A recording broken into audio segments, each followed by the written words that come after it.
Nos dan el gusto que es tenerlos a todos acá y sobre todo el gusto de tener al profesor Rosenthal Alves en una clase magistral como cierre del año académico del Magíster en Periodismo Escrito que tiene la Facultad de Comunicaciones de la Universidad Católica con el Mercurio. Yo creo que el profesor Alves no necesita en estricto rigor una presentación, pero la voy a hacer de todas maneras porque es bueno recordar también a quien tenemos al frente. Fundador y director del Centro Knight para el Periodismo en las Américas, en la Universidad de Texas en Austin, miembro de los consejos directivos de organizaciones como el Consorcio Internacional de Periodistas de Investigación, ICIJ por su sigla en inglés, y de Sembra Media, gestor de lo que él considera, y la verdad es que es verdad, la mejor conferencia de periodismo online en el mundo, el Simposio Internacional de Periodismo Online en Austin, y ganador del Premio María Moores Cabot, el más antiguo reconocimiento internacional de periodismo. Rosenthal Alves ha dedicado su vida al periodismo, la libertad de prensa, la democracia. Un reconocido ciberentusiasta, pero no así un ciberutópico, está aquí para precisamente hablar de cómo se puede hacer periodismo digital en estos tiempos complicados. Ayer Rosenthal nos mencionó que en este mes, recordó que cumple 50 años de ejercicios de periodismo. Empezó a los 16 años.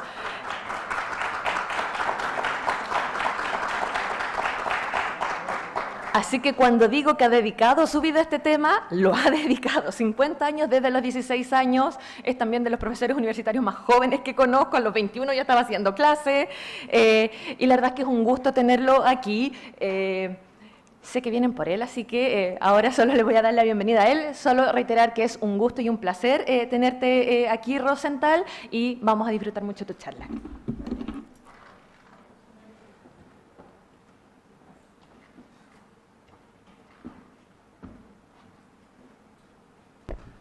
Hola, ¿qué tal? Buenas tardes. Buenas tardes, es un gusto enorme estar aquí. Voy a tratar de ver algunas notas aquí en mi celular. Es un placer estar de vuelta a Santiago, a la Universidad Católica y a su Facultad de Comunicaciones, que es una referencia internacional en la enseñanza del periodismo, así reconocida por todas partes. Me gustaría mucho agradecer a la invitación del decano de la facultad, Eduardo Arriagada, de la directora del Departamento de Periodismo, mi querida amiga Ingrid Bachmann, que nos ha dejado en Austin con muchas saudades, como decimos en Brasil, de ella, porque ahí estuvo haciendo su doctorado. Y tenemos a otra que es el doctorado, la doctora Magdalena Saldaña. También quería agradecer al director del Magíster en Periodismo Escrito, Juan Pablo Illanes, también mi viejo amigo.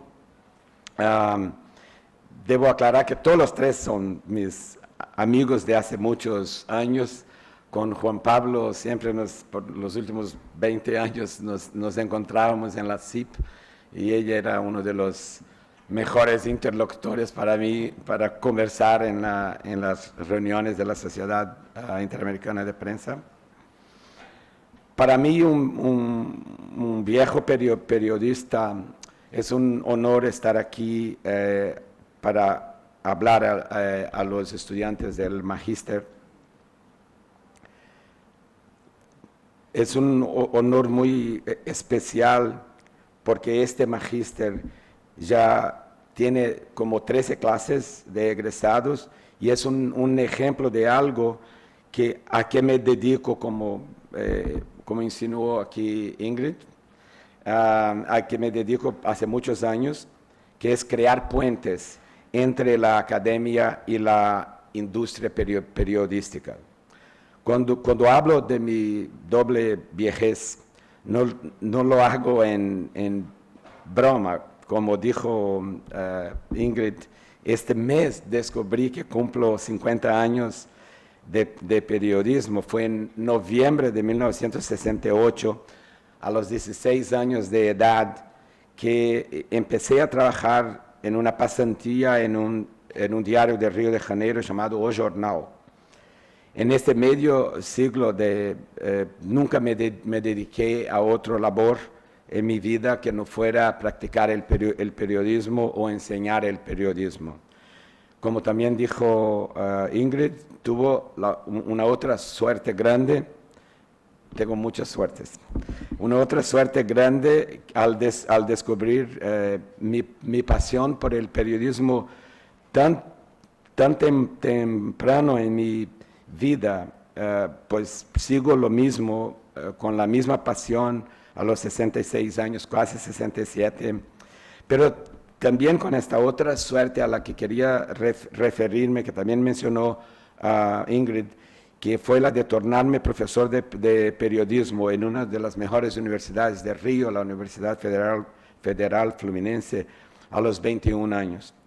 Y después de 27 años de periodismo en Brasil, otra suerte, otra vez, gracias a un aviso clasificado que por casualidad vi en la revista The Economist, terminé yendo para una de las mejores universidades del mundo, en Austin, Texas, donde pude seguir en los últimos 23 años dedicándome a mi pasión por el periodismo, pero no solamente como profesor, sino como un constructor de puentes entre la academia y la industria periodística. En la Universidad de Texas en Austin, otra suerte grande, esta es una lotería, fue la confianza de la John S. and James L. Knight Foundation, que me concedió sus sucesivos grants o donaciones para que yo creara y mantuviera en los últimos 16 años el Centro Knight para el Periodismo en las Américas. El Centro Knight ha sido un instrumento para mí, quizás el principal instrumento en la creación de puentes a través de iniciativas que inspiraron la creación de varias organizaciones de periodistas en América Latina interesados en mejorar el periodismo en sus países. Aquí mismo anoche en la Católica tuve el honor de ver la vibrante red de periodistas, una organización de periodistas chilenos creada por inspiración del Centro Knight, no con mucha ayuda del Centro Knight, como fue el caso de otras, pero simplemente la inspiración, 2 seminarios que hicimos aquí, y que finalmente el sueño de crear esa red de periodistas se concretizó con la ayuda de la Universidad Católica, después de una reunión que tuvimos aquí hace 6 años, mi segundo intento de inspirarlos, de ahí salió lo que es la red hoy. El próximo año vamos a celebrar el 20º aniversario de la mejor conferencia de periodismo del mundo. Muchas gracias, Ingrid, pero mucha gente dice eso, tanta gente dice que estoy empezando a creer que es realmente el International Symposium on Online Journalism, una conferencia anual que reúne la industria y la academia a nivel global, y que se ha tornado una referencia de la evolución del periodismo hacia la era digital. Pero el énfasis más fuerte del Centro Knight recientemente ha sido para un programa de enseñanza a distancia que empezamos en el 2003, muy pioneramente, digamos así, porque en esa época no había mucho de educación en Internet, pero que desde 2012 se dedica a cursos en línea masivos, abiertos para periodistas. Nuestros MOOCs, nuestros cursos masivos, son cursos gratuitos que en los últimos 6 años han llegado a más de 170,000 personas en unos 180 países del mundo.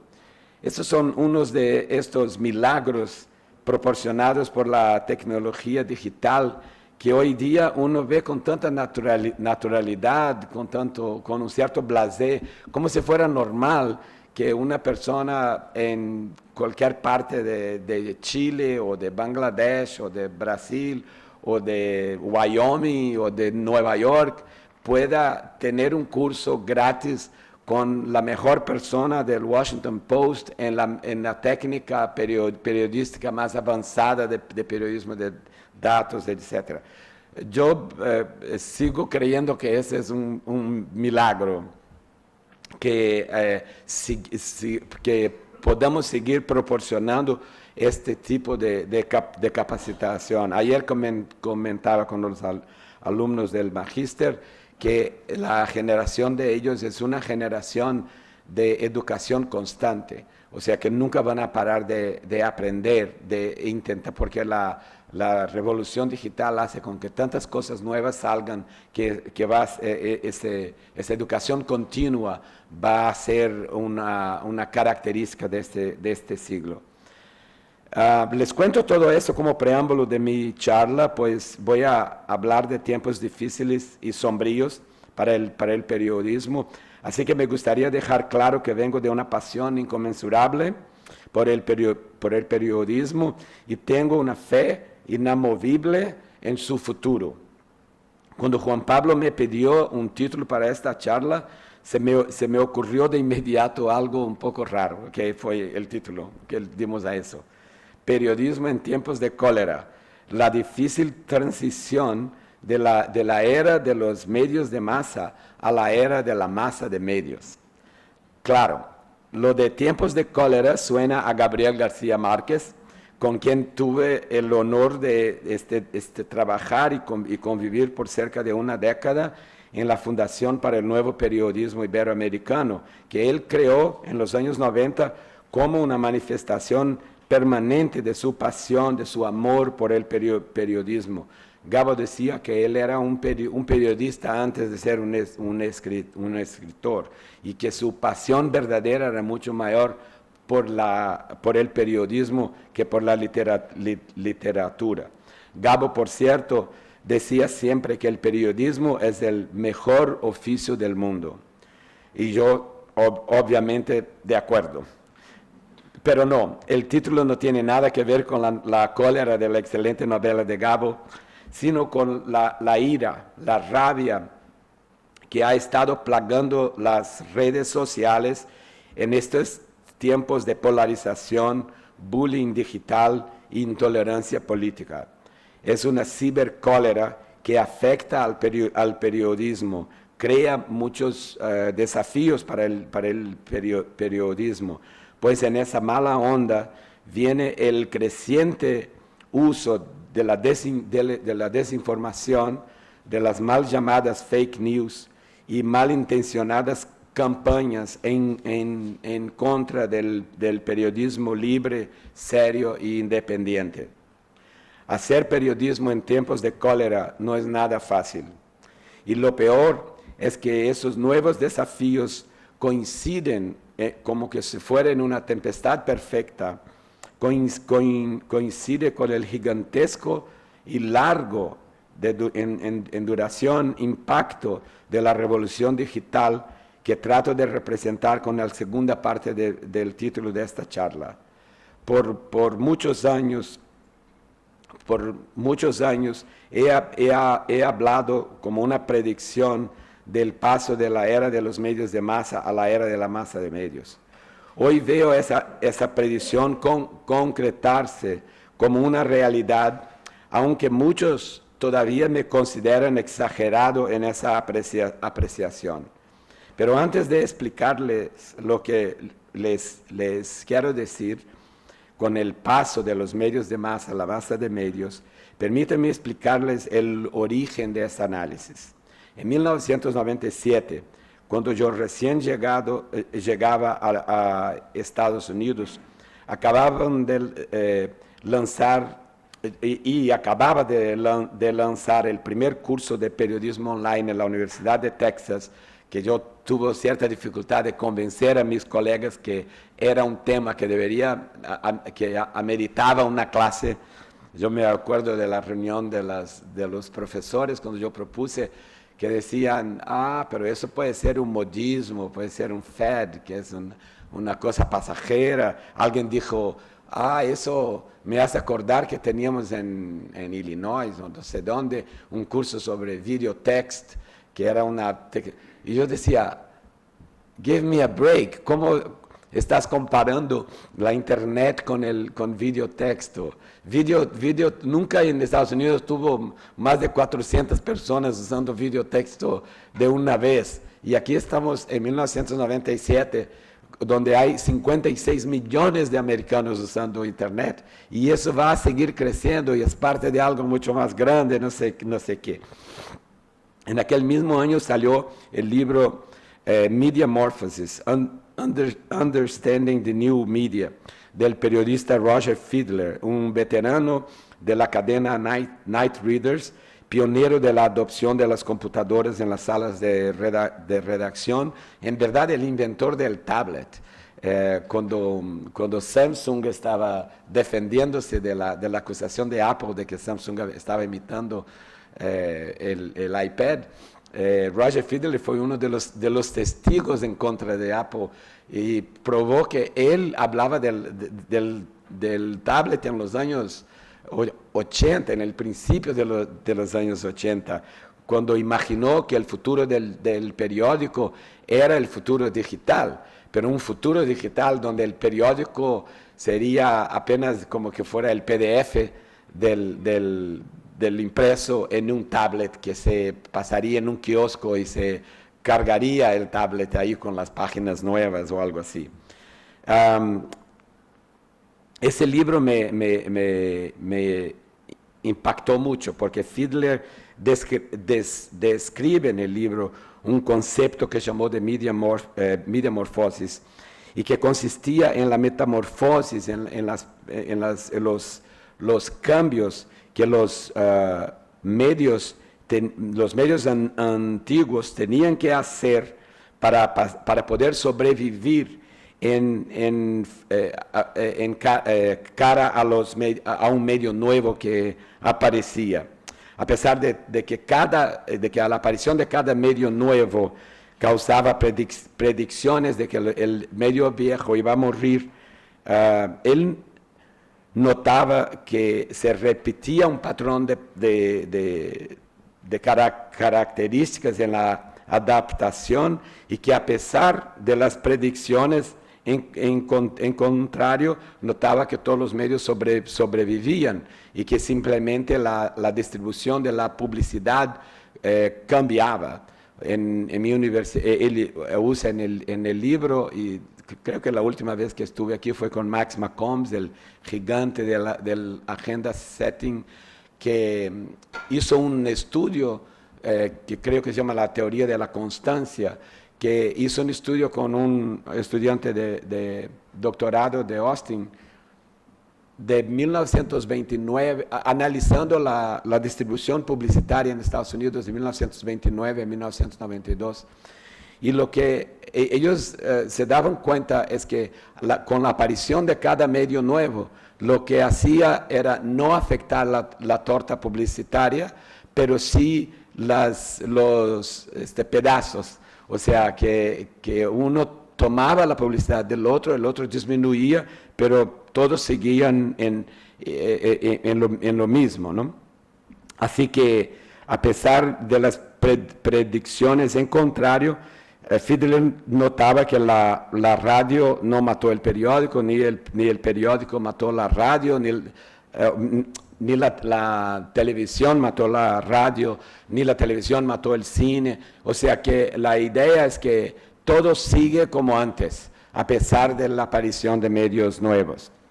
A pesar de la burbuja de las .coms, que parecían que el mundo se iba a acabar el día siguiente, y principalmente al ver esta burbuja pinchada que desapareció de repente con un crash en la bolsa, los medios de comunicación parecían estar cómodos en fines de los años 90, inicio de este milenio, con un escenario definido por Fidler, en que veían la web como un nuevo medio, que pasaba otra vez la falsa impresión de que iría destruir los medios anteriores, pero algo como la metamorfosis ocurriría otra vez y todos sobrevivirían y como en los cuentos de los niños serían felices para siempre.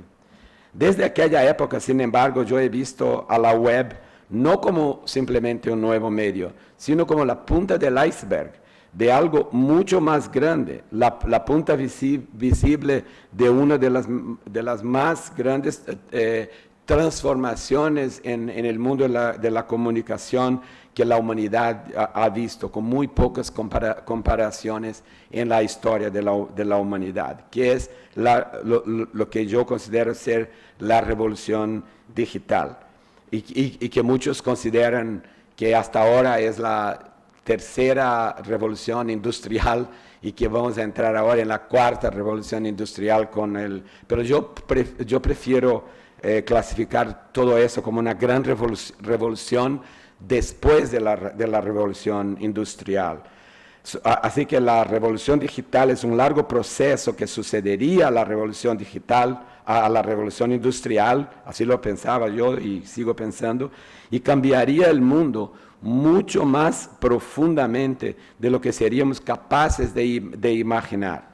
Creo que mi lectura en la juventud del visionario canadiense Marshall McLuhan me ayudaban a pensar que no estábamos en un déjà vu, que no era un replay de los procesos anteriores como proponía Fiedler. Como un contrapunto a Fiedler, yo lancé una provocación, primero en una conferencia en Austin, creo que en 1999, y luego en una revista científica británica en 2001, yo me salí con esa idea de que no estábamos frente a otra metamorfosis, sino que yo propuse otro neologismo. Estábamos frente a algo mucho más amplio, mucho más profundo, uno que yo llamaba de mediacidio, como en homicidio, genocidio, suicidio. El mediacidio sería la gradual muerte del sistema mediático de la era industrial y su reemplazo por un nuevo sistema mediático de la era digital. Hace 2 décadas que defiendo esta idea y sigo pensando de la misma forma. La diferencia es que hace 20 años se trataba de una predicción y ahora se trata de la observación de un proceso en curso. Fiedler decía que la única alternativa de un medio o una empresa periodística a las transformaciones, a los cambios de la metamorfosis, era su muerte. Y tenía razón. Hubo periódicos que no supieron adaptarse y no sobrevivieron a la radio, por ejemplo. Hubo emisoras de radio que no supieron adaptarse a la llegada de la televisión y no la sobrevivieron. El periódico de después de la radio era diferente del periódico de antes de la radio. El periódico sufrió muchos cambios. O sea, uno tenía, por ejemplo, muchas ediciones de periódicos, porque cuando la gente salía de sus trabajos, mucha cosa había pasado y tenía las ediciones y todo. Entonces el periódico de después de la radio era diferente del periódico de antes de la radio. La radio de después de la televisión era diferente de después de la radio. Pero la radio era la radio y la televisión, el periódico seguía siendo periódico, aunque diferente. Pasaron por muchos cambios, muchas adaptaciones, pero el periódico seguía siendo periódico y la radio la radio. Hoy el periódico no es más el periódico. Yo digo, el periódico está muerto. ¡Viva el periódico! Lo que quiero decir es que el periódico, aunque muchos ni siquiera se dan cuenta, ni siquiera lo reconozcan, el periódico hoy no es más el periódico de 20 años atrás, es otra cosa, es una empresa muy diferente, con técnicas, con metodologías, con rutinas muy diferentes, que son diferencias mucho más grandes que lo hace con que no sea más simplemente un periódico. Hoy el periódico es radio, la radio es televisión, La televisión es periódico. Y estos cambios no se dan movidos simplemente por el deseo de los periodistas y los ejecutivos de los medios. Son cambios necesarios porque los lectores, oyentes, telespectadores cambiaron drásticamente sus hábitos de consumo de la información, lo que no permite la manutención del status quo.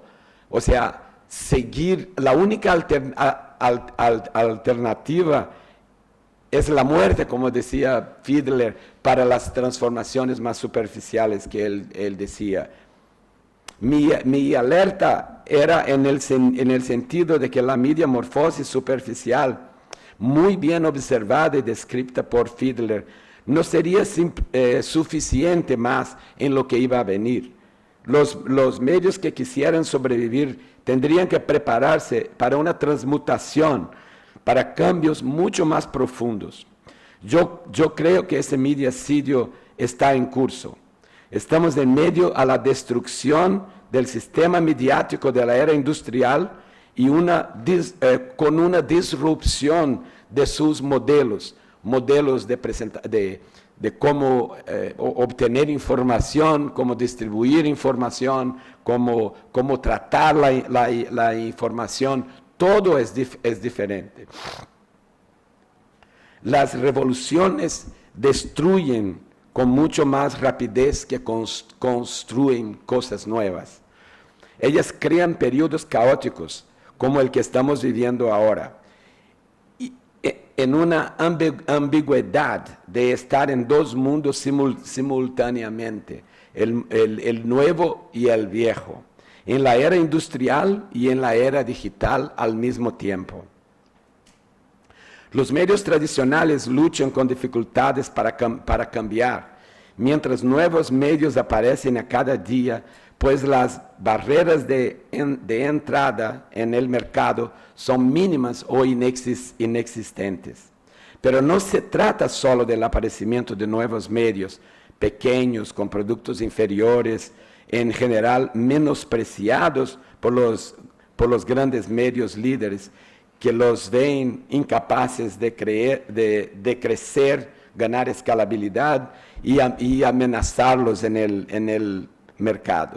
Y cuando uno ve ese menosprecio, uno se acuerda de otro libro muy importante lanzado en 1997, en el mismo año, por un profesor de la Harvard Business School, Clayton Christensen, que se llama The Innovator's Dilemma, donde analiza con mucha investigación qué es lo que pasa en mercados donde hay una disrupción tecnológica o de modelos de negocio, donde en general los líderes, las empresas líderes son incapaces de ver la disrupción que les ocurre y incapaces de responder a ellas, porque es muy difícil que una empresa líder, digamos como Kodak, por ejemplo,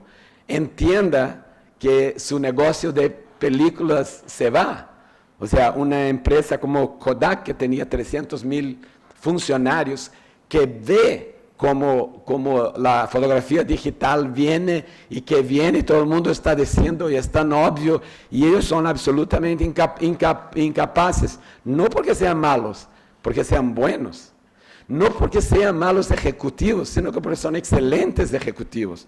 Como un excelente ejecutivo, usando la cartilla de excelencia del negocio, va a destruir su propio negocio, su propia gallina de huevos de oro. En el negocio de periodismo hay un momento muy importante en el periodismo americano que tardó mucho, pero llegó, que es 2014, cuando el New York Times hace un estudio interno llamado Innovation, que está online y en verdad se filtró. Era para hacer un documento interno y se filtró y salió en BuzzFeed y después todo el mundo empezó a leer, que es un estudio basado principalmente en el libro de Clay Christensen, donde el New York Times dice, sabemos que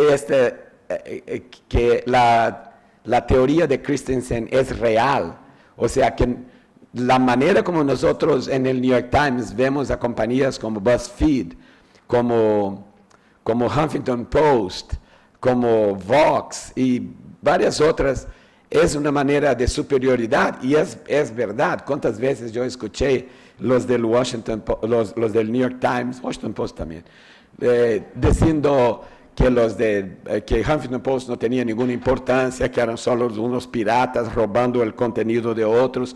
Y es exactamente como Kodak veía a las empresas de tecnología de foto digital, etc.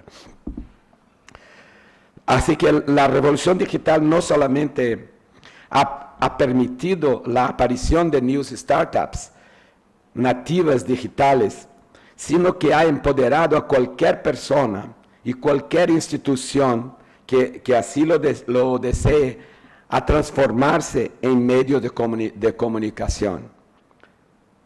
Hemos pasado de la era de masa, de los medios de masa, para la era de la masa de medios, donde cada uno de nosotros es un medio de comunicación en potencial, donde conseguimos por primera vez en la historia adquirir ciertas características de lo que era un medio de lo que es un medio de comunicación de masa, como por ejemplo generar audiencia, ¿no? Porque una de las cosas era, si uno, ¿qué es lo que caracteriza el periodismo? Entre la lista de cosas que caracterizan algo que puede ser llamado de periodismo, es tener audiencia. O sea, tú puedes usar todas las técnicas del periodismo y escribir algo, pero si nadie te lee, solo tu pareja, eso no es periodismo, porque está intrínseco que tienes que tener un impacto en la sociedad.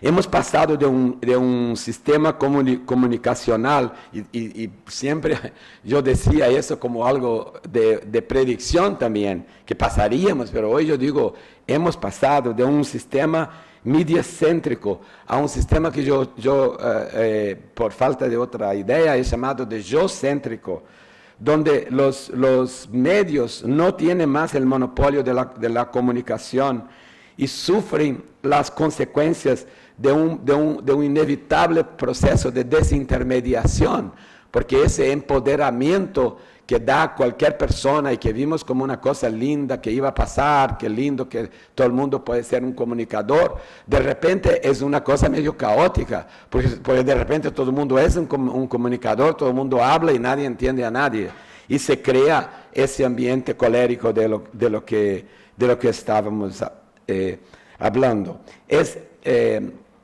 Al pasar del sistema mediacéntrico, que era mucho más organizado y centralizado, a un sistema completamente descentralizado, que yo llamo de yo-céntrico, los medios de comunicación sufren las consecuencias de esa desintermediación.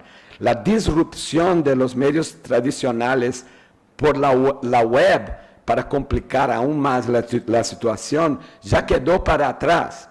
Ahora lo que cuenta es la disrupción de la web por el celular, esta poderosa computadora que se transformó en una extensión de nuestros cuerpos, de la cual, y de nuestras mentes, de la cual no podemos separarnos ni para dormir, ni para ir al baño.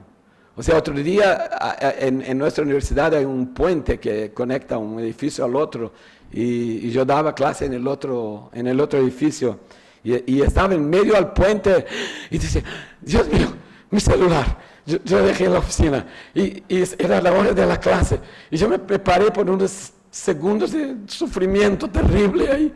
Yo dije, pero qué idiota soy, ¿por qué necesito el celular? Voy a dar una clase. Pero es como si falta una parte del cuerpo humano Es eso, esa dependencia, que por cierto, está llamando la atención de las autoridades de salud, de los psicólogos, de los psiquiatras. El celular es el nuevo cigarrillo. Ya ustedes que bajaron el nuevo iOS del iPhone, ustedes pueden ver que ya te da alertas de tu tiempo de pantalla.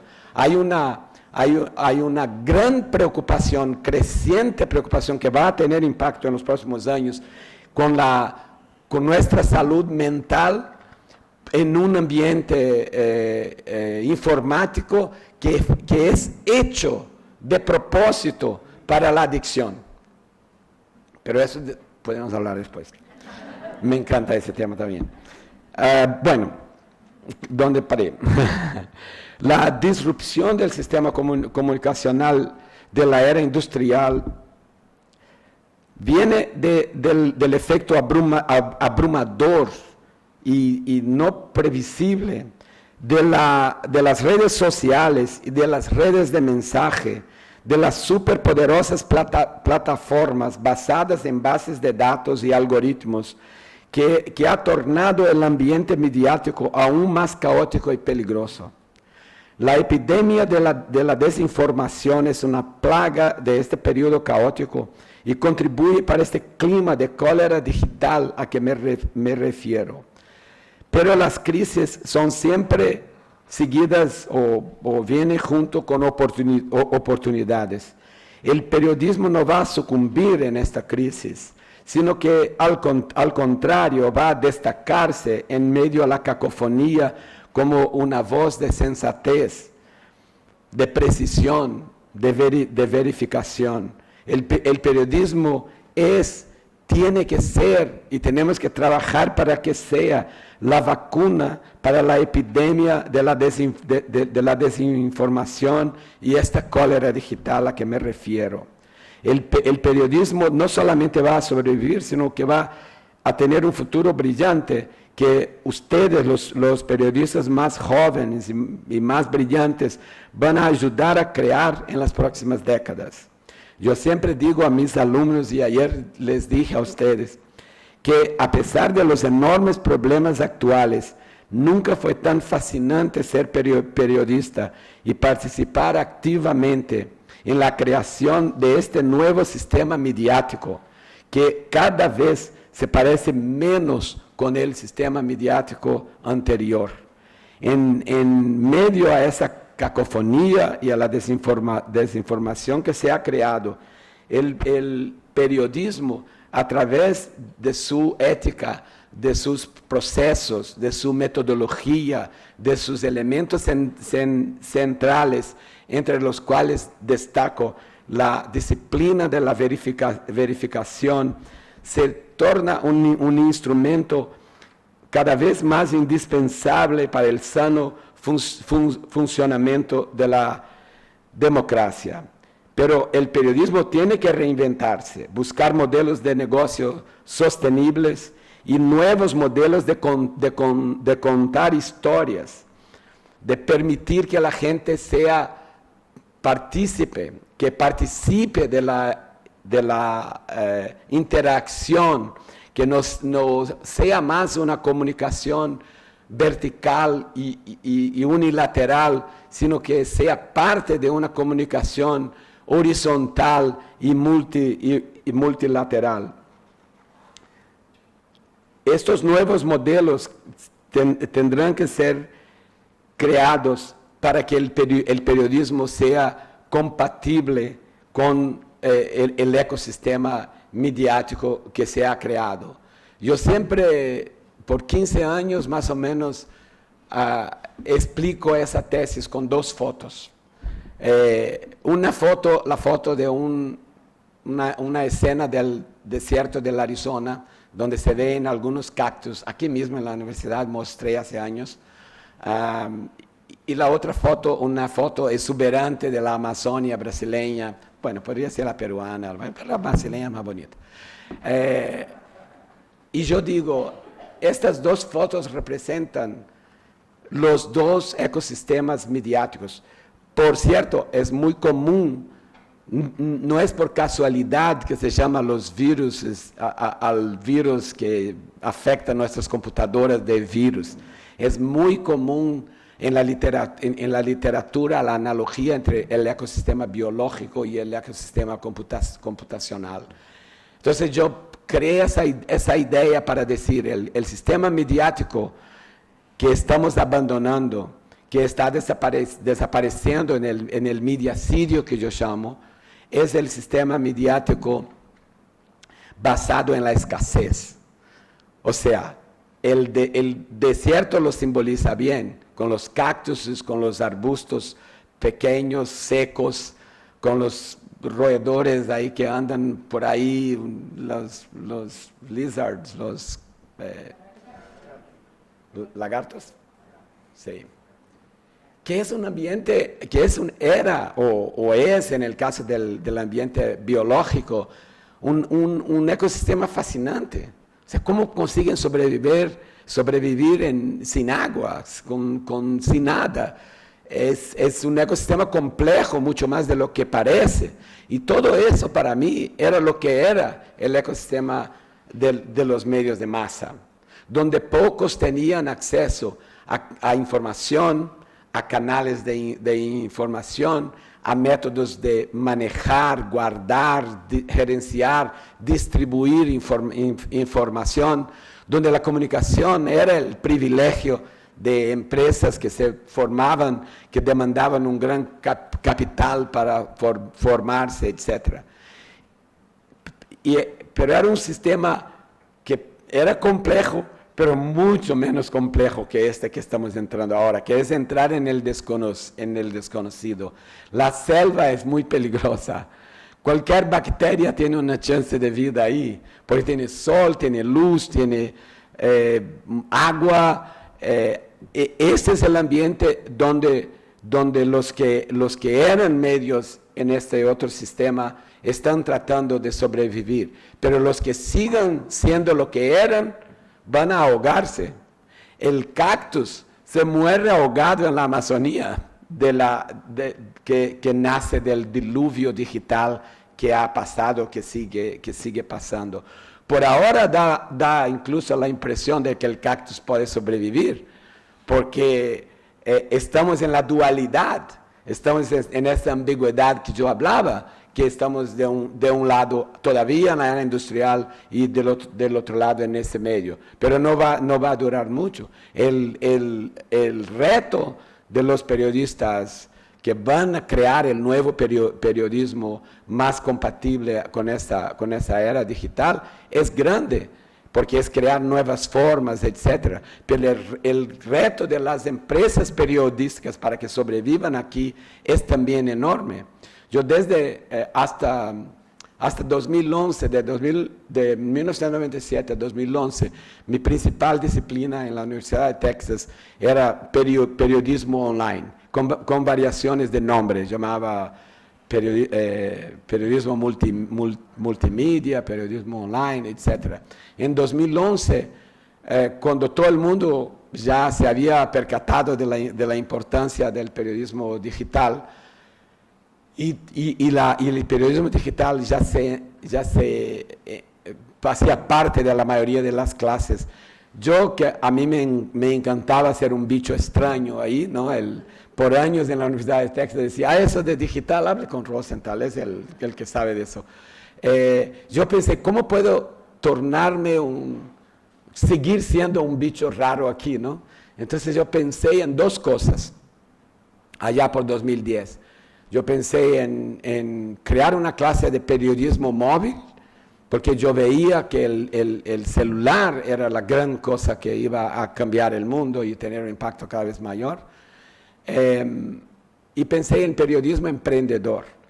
Y terminé haciendo una clase también pionera, la primera en nuestra escuela, en nuestro college, y ahora hay varias en el college, no solamente en periodismo, sino que en otras áreas de la comunicación, de intentar traer la cultura del emprendedurismo tecnológico que ha creado este nuevo mundo para el periodismo. O sea, una manera de incentivar la innovación es intentar ver cómo se crearon compañías como Google o como Apple o como Facebook, etcétera, y ver cómo podemos crear startups que intenten traer el periodismo para ese nuevo mundo. Y me acuerdo que cuando estaba en Río en una visita, hablando con mis colegas, creo que de O Globo, que yo estaba dedicándome a esta nueva disciplina y que era mi nueva pasión, ellos decían, estás ahora del otro lado entonces. ¿Cómo del otro lado? Sí, estás ayudando a crear estas cosas para venir en contra de nosotros. No, al contrario, tienes el emprendedurismo y el entrepreneurship, el intraprendedurismo. Otra vez me refiero al documento del New York Times, que es justamente sobre eso del 2014. Es decir, tenemos que traer el emprendedurismo para nuestras empresas. O sea, se puede hacer desde adentro la transformación del cactus en esta nueva especie que va no solamente a sobrevivir, sino a prosperar en ese nuevo ambiente mediático. Yo sinceramente creo en eso, y en ese punto es la última cosa que digo. Yo tengo una divergencia muy audacioso, yo humilde profesorcito de periodismo con eso, pero tengo una divergencia con Clay Christensen. Clay Christensen hizo 3 libros, es una trilogía. El Innovator's Dilemma es el primero, el Innovator's Solution es el segundo y el Innovator's DNA es el tercero. Bueno, esas sequels, ¿verdad? ¿No? Cuando uno sale bien, uno hace otra película para seguir ganando una platita. No. Porque él sí tenía otra. Es que el research sigue avanzando, ¿no? Y los otros 2 son muy buenos libros. Pero él solo se dedica al periodismo rápidamente en el segundo libro, que es el Innovator's Solution. Ahí él dedica como 3 páginas, creo, al periódico. Y él dice, con base en toda esa teoría del libro anterior, con base en todas estas soluciones que estamos desarrollando aquí, él no lo dice así, y yo voy más que parafrasear, voy a deturpar. Él dice, si yo fuera dueño de un periódico, o si yo fuera un periódico, yo ni siquiera me daría el trabajo de intentarlo, porque estás frito. Lo que sí haría era hacer una otra empresa digital, darle fuerza y decir, atáquenos, ¿no? O sea, yo sigo haciendo mi business del periódico mientras la vaca lechera sigue dando leche, pero yo, para mi seguro, creo una empresa digital fuerte y la permito que me ataque a mí. Bueno, es más o menos lo que Mercurio hizo aquí, ¿no? Aunque no sea mi idea, si Mercurio hubiera tenido la suerte de contratarme como consultor, como muchos periódicos lo hicieron, yo los hubiera puesto en la otra ruta y a lo mejor estarían mucho peor ahora, pero no importa. Pero son 2 rutas. Y eso no es tan importante ahora, porque ese dilema ya pasó y hay empresas que hicieron de esa manera, otras que hicieron de otras. Pero mi dilema en ese momento era decir, es pensar muy poco de los periodistas del periódico en esta transformación gigantesca de saber que son periodistas y ejecutivos, saber que son incapaces de hacer la movida. O sea, de que la profecía es tan fuerte que no la podemos vencer. Lo que me dio mucha satisfacción en ese artículo, en ese estudio del New York Times, era que de cierta manera era lo que yo ya pensaba. Sí es posible que el periódico se transforme en algo diferente si uno sabe que la fotografía digital viene y tal. En esa por varios años había esa pelea yo estaba entre los integracionistas y del otro lado estaban mis queridos amigos separatistas. Los integracionistas eran gente como yo que decía que la operación digital debería integrarse y confundirse con la operación del periódico. Y los separatistas decían, no, los de periódico son buenos para hacer el periódico y deben de seguirlo haciendo. Nosotros dejamos que otros hagan la versión digital de nuestro periódico. Yo creo que el modelo de Mercurio EMOL no es el predominante en el mundo de los periódicos, pero que el jurado está, como dicen en Estados Unidos, el jurado todavía está deliberando. No sabemos cuál es la solución.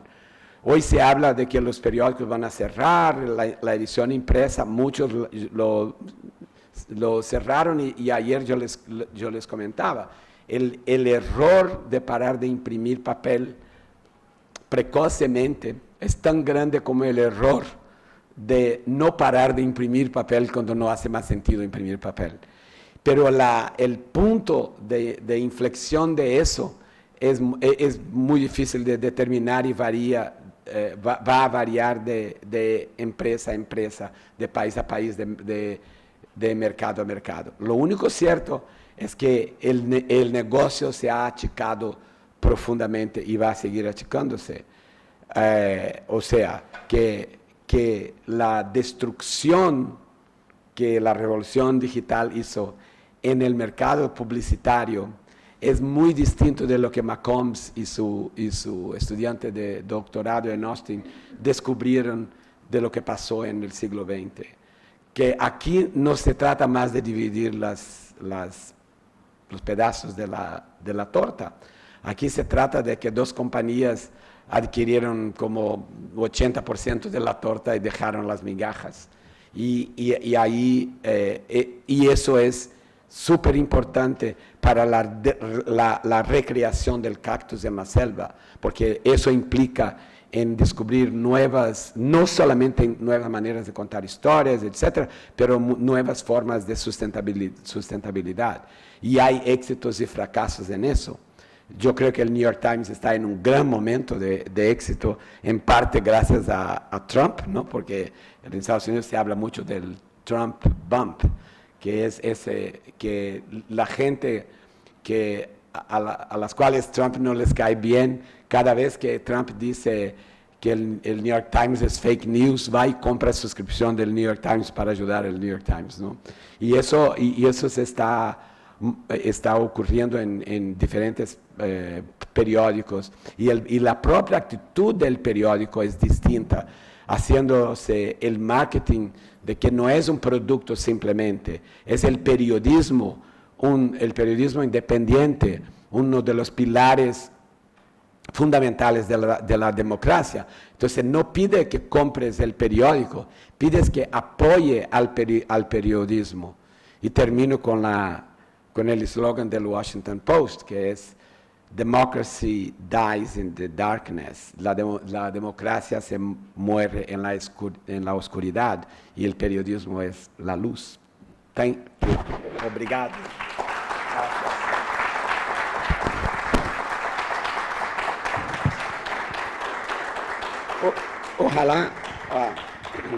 Ojalá tengan alguna pregunta, ¿no? Sí, tenemos espacio para preguntas. No los aburrí mucho.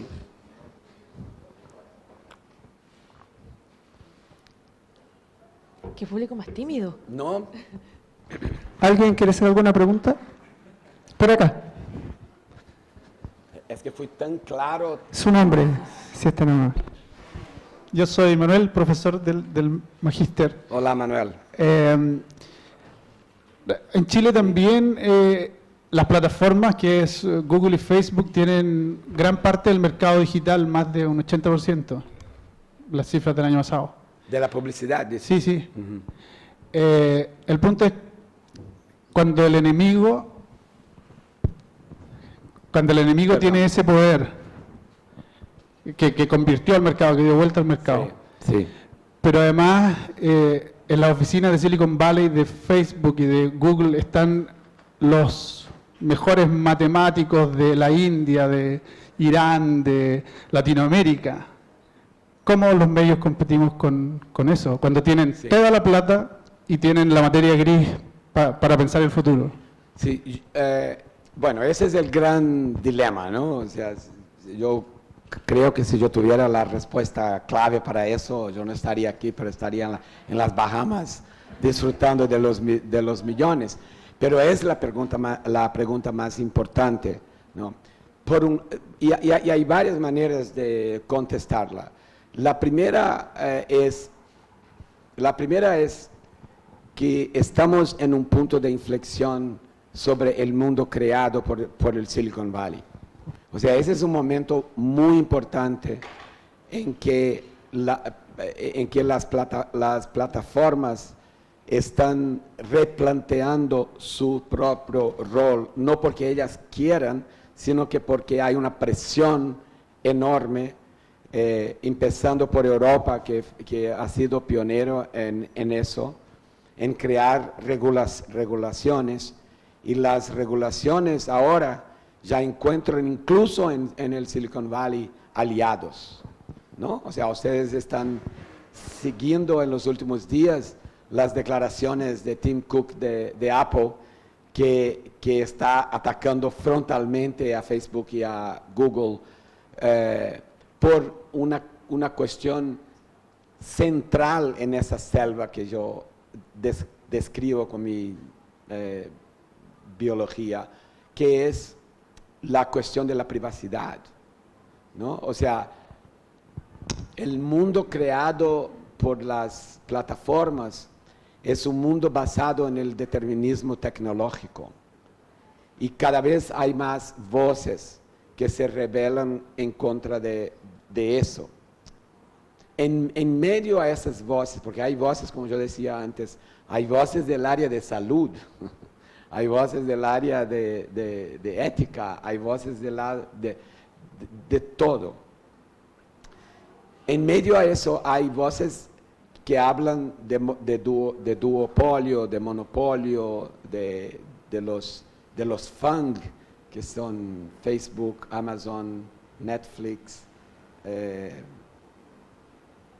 Google y Facebook, no sé. Yo ya hablé de Facebook, pero en Wall Street hay ese FANG, que es los americanos les encanta hacer acrónimos de palabras nuevas, pero el mundo está preocupado con eso, y ellos mismos están preocupados ahora, para ser justo con ellos, porque son ingenieros, matemáticos, científicos, que ven el mundo casi en el binario de 1, 1, 0, 0, 1, 1, 1, 0. Y el mundo es mucho más complejo que eso. Del punto de vista de lo que interesa a nosotros, yo creo que es muy difícil que los periódicos, por ejemplo, puedan retomar la publicidad de alguna manera, porque lo que ellos destruyeron fue el valor de la publicidad, ¿no? O sea, otro día estaba mencionando aquí que uno de los grandes anunciantes de Estados Unidos decía, en los años dorados de la televisión, decía: yo sé que 50%, la mitad del dinero, de los millones y millones de dólares que gasto en publicidad, son un desperdicio. ¿Por qué? Porque van para la gente que no me interesa, que no va a comprar mi producto, etc. Así que me encantaría poder gastar solo el 50%, pero yo no sé cuál mitad es mala. Entonces tengo que gastarlos. Y ellos vinieron, principalmente Google, y dijeron, es el fin de eso. La publicidad, solo va a ser pagada cuando funcione, lo que es una heresía para el modelo anterior. La otra es que la publicidad va a quien interesa y el costo de llevar la publicidad allá es tan pequeño que yo te voy a cobrar muy poco, pero el volumen es tan grande que yo voy a ganar billones y billones y es lo que está pasando. El argumento de los periódicos es que eso es, el primero es que es un trust, ¿no? Que es un cartel, un monopolio, un duopolio, etc. Y las leyes no funcionan para eso, porque las leyes fueron creadas para el petróleo, para la Standard Oil, para quien tenía precio. Y aquí no hay precio. O sea, ¿cuánto pagas para estar en Facebook? 0. ¿Cuánto pagas para usar las maravillas de Google? Todas las maravillas de Google. 0. De vez en cuando ahí, por aquí, en algunos lugares cobran un poquito por el Gmail, en Estados Unidos no cobran nada. No es, el precio no está ahí, entonces usar las leyes antiguas no funcionan. Mientras hablamos aquí, después de comer sus pavos allá de ayer, del Thanksgiving, los publishers americanos van a retomar su lucha para llevar al Congreso Demócrata este próximo año un proyecto de ley que ya está allá para intentar crear un impuesto sobre el link, que es una idea europea, pero que ahora empiezan a organizar. Pero es muy difícil de funcionar, es como traer la lógica anterior a nuestro nuevo mundo. Y también porque en el caso de Google, por ejemplo, Google explica, nosotros no ganamos cuando ponemos el titular de un periódico en nuestro site. No ponemos avisos, y nosotros ayudamos a ustedes porque les mandamos este tráfico, ¿no? Yo comentaba también en Valparaíso cuando estuvimos que decía el presidente de Google en Brasil decía para los periódicos, ustedes quieren que nosotros paguemos a ustedes por estar en Google News, y nosotros pensamos que les estamos haciendo un favor, y hacía su metáfora que era, es como un turista en Santiago que quiere un restaurante de marisco y habla con el taxista. Yo no soy de aquí, no sé donde se puede comer un buen marisco, me lleva a algún lugar que tenga un buen marisco, y el taxista le lleva a un restaurante y bueno, el turista feliz, y viene el dueño del restaurante y dice al motorista, al taxista, dan una comisión ahí de lo que ganaste para traerlo aquí. Y el taxista, ¿cómo? Es usted que tiene que darme la comisión que yo traje o sea, Google tiene ese pushback que sigue haciendo en Washington. Así que es complejo, pero por otro lado lo que está apareciendo son modelos de negocios nuevos. Son maneras de como que, olvídate de la publicidad, no completamente porque va a seguir habiendo, pero no va a ser más el motor de la financiación del periodismo. Y busquemos otras formas de ganar dinero. ¿Cuándo en tu vida pudiste pensar que el New York Times entregaría comida en la puerta de las casas? El New York Times tiene un servicio ya un par de años de Meal Kit, que la sección de cooking del New York Times es fantástica, tiene las recetas mejores, y tiene un servicio que te lleva todos los ingredientes para que tú hagas esta comida que leíste que es buena. ¿Cuándo en tu vida podrías imaginar que el New York Times se dedica al negocio de viajes y que hace tours en Colombia, en Europa, de repente aquí en Chile, con periodistas del New York Times, pasando por ejemplo, lugares donde hubo guerras que ellos cubrieron, contando a los lectores cómo como hicieron aquí, tours de desde $1,000 hasta $130,000 por persona. Hay un tour que es la vuelta al mundo en un jet, que todos los asientos son primerísima clase, y que en cada ciudad, dando la vuelta al mundo, y que en cada ciudad del mundo encuentran a unos periodistas, incluso al publisher del New York Times. O sea, eventos. Ayer con la red de periodistas hablaba del evento que hace el Texas Tribune, que es una empresa periodística sin fines de lucro, en la cual yo soy director, que tiene un éxito extraordinario como negocio. O sea, en los últimos 5 años, de los 9, yo creo que en los últimos 5 años hemos tenido lucro.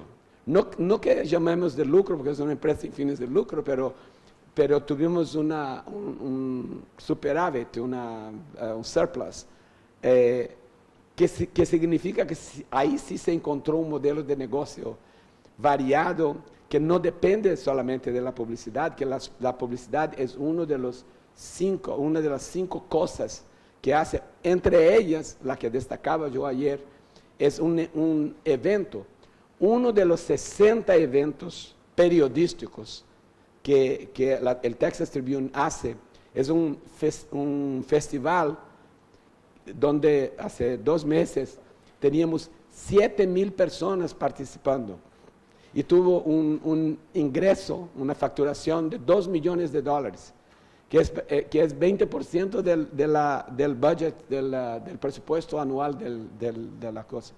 O sea, hay que crear fuentes de ingresos nuevas. Hay que puede pelear con Google y con Facebook. Google, por cierto, es muy amistoso en relación al periodismo. O sea, y yo digo eso con experiencia propia, porque ya me dieron muchos dineritos para ayudar a los periodistas, así que soy muy agradecido. Y fui a Nueva York en marzo y asistí ahí el anuncio espectacular que hizo Google, que es el Google News Initiative, que es el anuncio de que van a gastar $300 millones en los próximos 3 años, y ya empezaron a gastar ríos de dinero para ayudar a los periodistas y a los periódicos a adaptarse a esa nueva realidad. Por ejemplo, están trabajando con 60 periódicos en el mundo en el desarrollo con inteligencia artificial de muros de pago efectivos. O sea, muros de pago que no sean burros, ¿no? Que bloquea a todo el mundo que no pague, que no es tan simple, no es así. Entonces, muchos de los periódicos, no sé si alguno de aquí, pero Globo de Río yo sé que están ayudando a los científicos de datos de Google y los de inteligencia artificial a crear estos nuevos modelos que son basados en teorías de propensidad, por ejemplo. O sea, todos los lectores o usuarios no son iguales. Y antes de decir no a alguien, ellos en fracciones de segundo pueden saber quién es. Ellos saben más de nosotros que nosotros, ¿no? Lo que es un otro problema. Pero hablé mucho en esa respuesta. ¿Alguna otra pregunta? Por acá. Espera un segundo. A su juicio, ¿cuáles serían como los modelos de negocio que sí están funcionando? Yo sé que no se puede decir cuáles y cómo, porque todo es muy diferente, pero ¿qué características tienen esos grupos humanos que logran sacarle provecho? Sí. Bueno, yo les di algunos ejemplos de creación de fuentes de ingresos que no se veían antes, ¿no? Entonces, en el caso del Texas Tribune, por ejemplo, son eventos, donaciones, y en términos de donaciones, déjame hacer un paréntesis. El periodismo sin fines de lucro es un sector que está creciendo mucho en ese nuevo ambiente. Cuando el negocio del periodismo se va achicando tanto, que ya no es un negocio tan atractivo, y que tampoco lo podemos dispensar. Las propias comunidades están creando, principalmente en Estados Unidos, pero también en otras partes del mundo, ese sentido, por un lado, de mecenato, de ricos que, por ejemplo, compran un periódico, como el caso de Jeff Bezos, que compró el Washington Post. Y no es que compró el Washington Post y sigue poniendo dinero en el Washington Post. No, compró el Washington Post por $250 millones y transformó y ayudó y permitió que los periodistas del Washington Post lo transformara en algo rentable y viable y más importante de lo que era. Y todo eso con la creación de nuevas formas de ganar dinero. En el caso del Texas Tribune, entonces, los eventos que mencioné son las donaciones. Y eso es lo que va a hablar de las donaciones. ¿Cuándo ibas a imaginar que el New York Times, una empresa con acciones en bolsa, con fines de lucro, etcétera, centenaria, iba a tener un departamento de captar donaciones filantrópicas? El New York Times anunció meses atrás que creaba un departamento de... O sea, hay varios proyectos. O sea, el periodismo sin fines de lucro no es siquiera un monopolio de las organizaciones periodísticas sin fines de lucro. Las organizaciones periodísticas con fines de lucro también pueden hacer formas creativas de ir a buscar financiación para hacer proyectos especiales que son de interés público, son compatibles con la ética del periodismo y son transparentes. O sea, que cuando estén haciendo estos reportajes que son financiados por este sector, que les diga que este reportaje, que es diferente de patrocinio. La otra fuente, en el caso del Texas Tribune, son los patrocinios corporativos, que no es la publicidad normal, sino que es una donación que una empresa hace y que recibe unas gracias ahí, que es un anuncio, prácticamente un anuncio. Los eventos, y la membresía. O sea, la membresía es súper importante porque también es una cosa que yo defiendo hace algún tiempo, que los periódicos van a evolucionar de una simple suscripción a un nuevo tipo de relacionamiento con engagement, con participación mayor de los lectores, ¿no? O sea,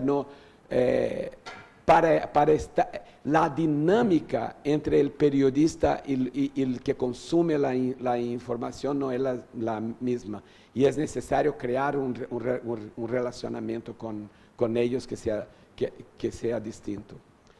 No sé si te contesté, pero ¿alguna última pregunta o ya nos vamos? Parece que hay un presentito para mí aquí. Hay un presentito para ti, sí. Voy a hacer para ¿Es acá. de comer? No, lamentablemente no. Pero de ahí vamos a ir a comer, sí. Pero muchas gracias por todo, por Rosenthal. Así, ha sido un gusto tenerte acá. Sé que te sacamos el jugo, así que esta es tu última actividad con nosotros. Así que ahora puedes... me hizo trabajar mucho la Ingrid. Ahora puedes dormir siesta, ser feliz, descansar. Gracias.